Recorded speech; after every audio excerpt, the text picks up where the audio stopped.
Because you say, now your political affiliation doesn't matter. What matters is numbers. The whole purpose of the 10th schedule is to get rid of it. Numbers in the House will not make governments fall. It is the alliance of parties in the House that will make the government fall. 34 of you sitting in Assam in the lap of the BJP will appoint Gogavli as the whip and then come to court and say, look, we've already removed you.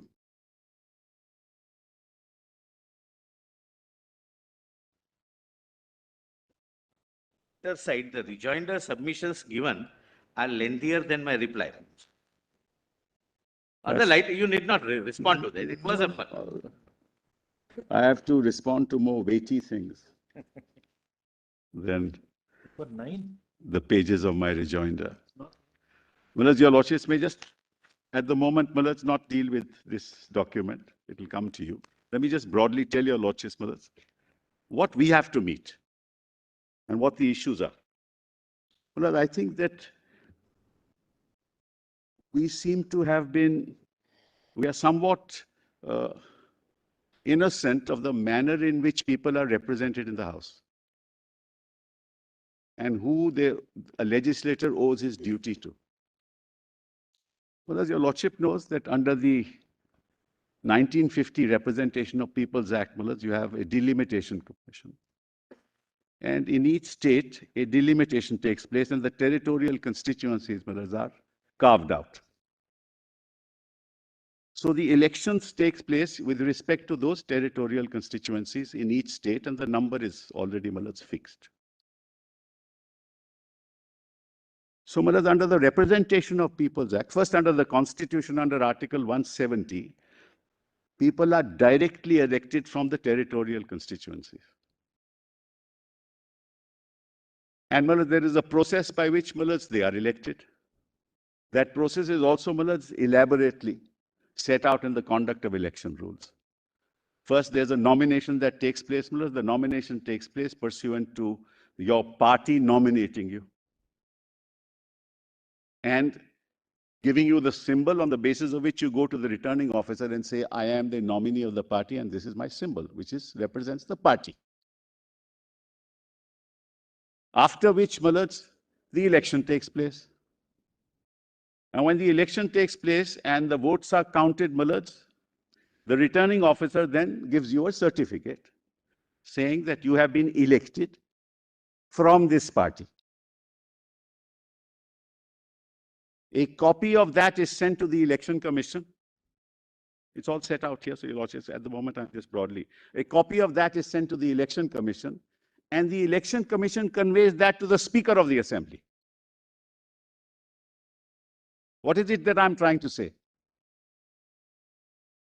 The only identity of a legislator recognized in the House is that he is a member of the party. He has no other identity.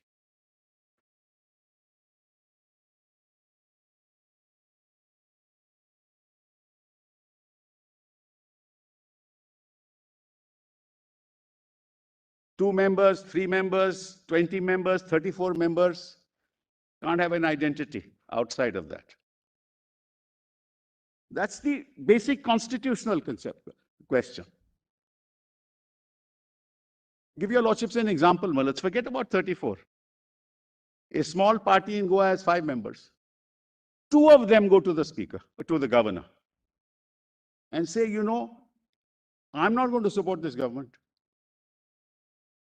And those 2 mothers actually tilt the balance and the government can fall. So the governor will call a floor test. Sorry? Will the governor call a floor test?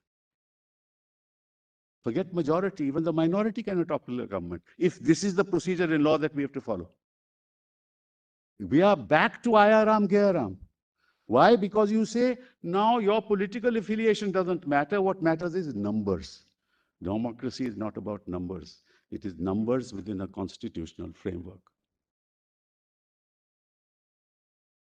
What the legislators, the speaker, the governor recognizes are political parties.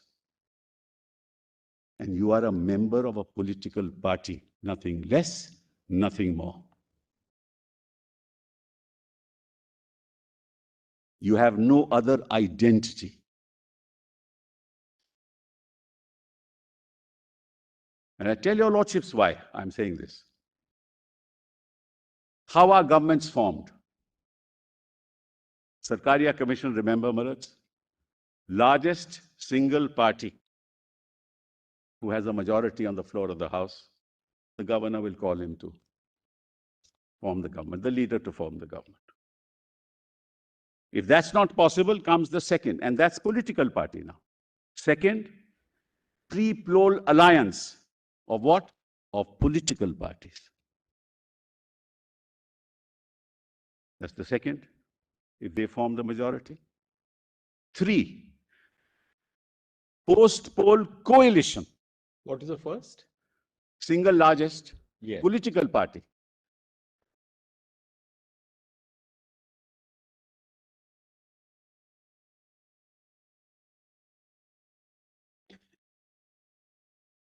Second is pre-poll alliance of what? Of political parties.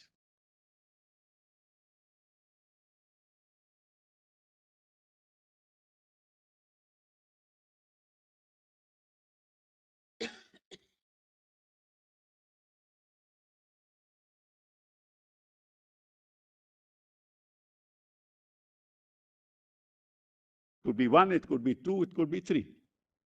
Which is the third one? Third is post-poll coalition, which is what the Uddhav government was.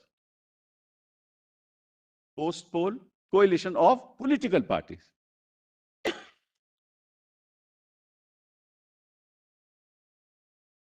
And the fourth is post-poll alliance of political parties. The governor, under Article 168 of the Constitution, is not a member of the Legislative Assembly, but he is part of the legislature. He can't recognize anybody other than political parties. That is the constitutional fundamental framework within which the House functions. That's why we did away with Gayaram, Ayaram. Lastly, the governor is not part of the. He is part of the legislature, but not a member of the Legislative Assembly. So he only recognizes, because he is part of the legislature, the political parties, the legislature parties. That means my identity is associated with my party in the House. I have no separate identity. Otherwise, mothers 10 from one party, 2 from another party, 3 from another party will go to the governor and make the government fall. And then my learned friend's argument, see, the governor is fully satisfied that you have lost the confidence of the House because 10, 2 and 3, along with the present dispensation, make the majority. So you back on Ayaram, Gayaram days? The whole purpose of the 10th schedule is to get rid of it. Numbers in the House will not make governments fall. It is the alliance of parties in the House that will make the government fall. And that's the application of mind of the governor when he decides to ask for a trust vote. See the havoc it will cause. All you need to do is to look up numbers, and they will say, Malats, on public platforms that it is a call of conscience. Malats, we know the extent of their conscience. And they'll go to the governor and say, see, we give you the numbers now. This is my letter to you. We are now the majority. This government, this chief minister has lost the confidence of the House. See the numbers.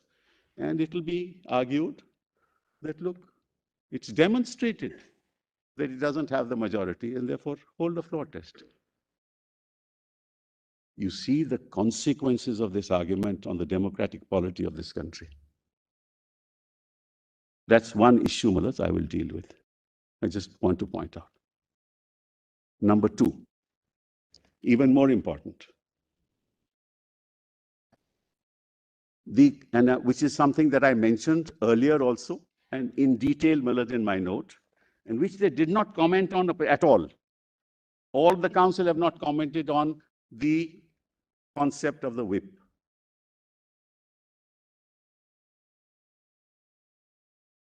In fact, I was really surprised when my learned colleague, Mr. Kaul, gave to your lordships a letter of Mr. Sanjay Raut.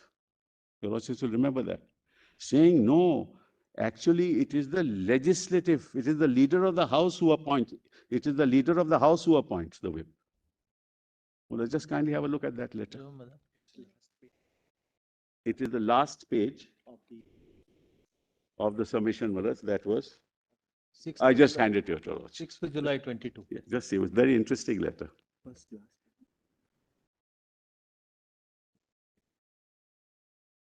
Now, your lordship sees this. This is to the Speaker of the Lok Sabha. Lordship sees that. And 13th June 2019, which was handed over. Yes. No, This is Bala Sahib appointing him July. as a That's correct. that is Rajya Sabha. Kindly, no, this, one second. This is by Eknath. He is the. No, this is by Bala Sahib Lok Sabha. appointing Rao. Yes, now see what is the last page at page 44. Sanjay Raut writes to Millet, the Speaker of the Lok Sabha. That's what he pointed out. Have that document? Yes, yes. Says, respected sir, it is to inform you that Shiv Sena Parliamentary Party has nominated Rajan Vikhare, MP, as Chief Whip in Lok Sabha in place of Bhavana Gawali with immediate effect. Signed, Sanjay Raut, leader of Shiv Sena Parliamentary Party. Correct, Millet? Now just see the previous page. Sanjay Raut is a member of the Rajya Sabha, not a member of the Lok Sabha. He is appointing the leader in the Lok Sabha.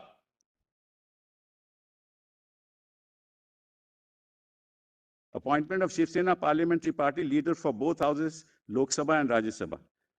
Dear sir, Shiv Sena has the strength of so much in the Lok Sabha. Previous page, Millet.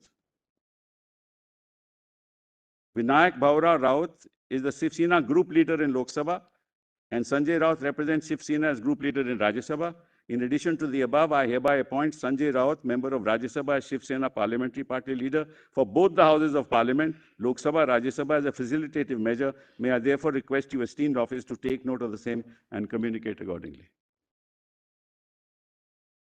And Millet, I gave to your lordships chapter and verse. Erskine May, all the authorities merge as to how it is the political party that appoints the whip in the house. Paksh Pramukh. And this whole argument was jettisoned by showing this document saying, see, Sanjay Raut is appointed. He's not even a member of the Lok Sabha. He is empowered by the party.